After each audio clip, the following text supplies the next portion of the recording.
నరేంద్ర మోడీని డిమాండ్ చేయడం వేరు నీటి మీద, కానీ వ్యక్తిగతంగా దూషించడం, మిడిల్ ఫింగర్లు చూపించడం, ఫక్ లాంటి పదాలు వాడటం, ఆ తర్వాత నరేంద్ర మోడీ తల్లిని గురించి కారు కూతలు కొయ్యడం, అభ్యంతరకరమైనటువంటి వ్యాఖ్యలు చేయడం, అసహ్యకరమైన బూతులతో కూడిన వ్యాఖ్యలు చేయడం, ఇది ఉద్యమంలో భాగమా, ఇది తప్పు కాదా అని చెప్పేసి సౌరవ్ దాస్ని ప్రశ్నిస్తే ఇదేమి అఫెన్సివ్ కాదు, అబ్యూజివ్ ఏం కాదు, ఇవన్నీ కూడా నరేంద్ర మోడీ ఏం దేవుడు కాదు, ప్రజాస్వామ్యంలో ఇలాంటివి సహజం, వీటి జోక్గా తీసుకోవాలట. ఉద్యమంలో జోకులేంటి?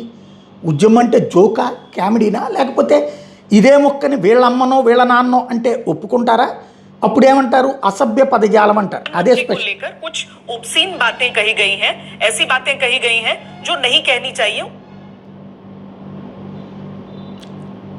ఇది ఛానల్లో అడిగినప్పుడు అబ్బెబ్బే ఏమీ లేదని చెప్పుకొస్తున్నాడు అనమాట. అంటే బూతుని వాళ్ళు ఆహ్వానిస్తున్నారు, దాన్ని జోక్గా కామెడీగా తీసుకోమని చెప్తున్నారు.